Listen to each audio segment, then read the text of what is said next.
Great submitted question. How do we create a leadership team in a small lawn care landscape business? Well, let's face it, folks. In a small lawn care landscape business, even sometimes $5-6 million plus, the business owner is wearing a lot of hats, and sometimes that's either through necessity or we don't have a clear plan of delegation.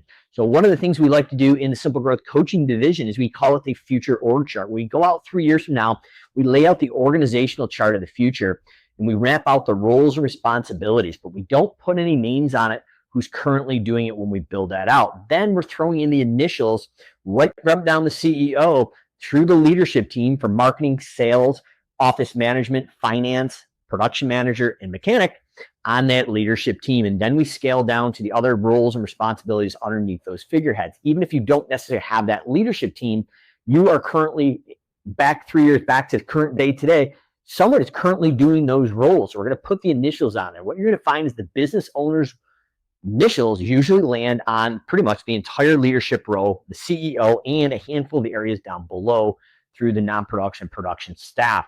This exercise gives us clarity of where our next future hire is, to hire out of necessity, but not financial kind of misuse of funds to avoid a pain point. So in order to build the leadership team, we need to clearly build the organizational chart and clearly divide into each role what the roles and responsibilities are for that position.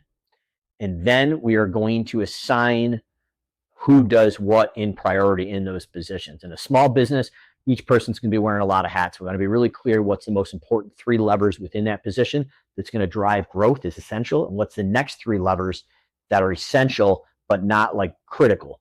And then finally, the third part is what's nice to do. You know, if it got done, it'd be great, but it's not going to cause the business to go out of business.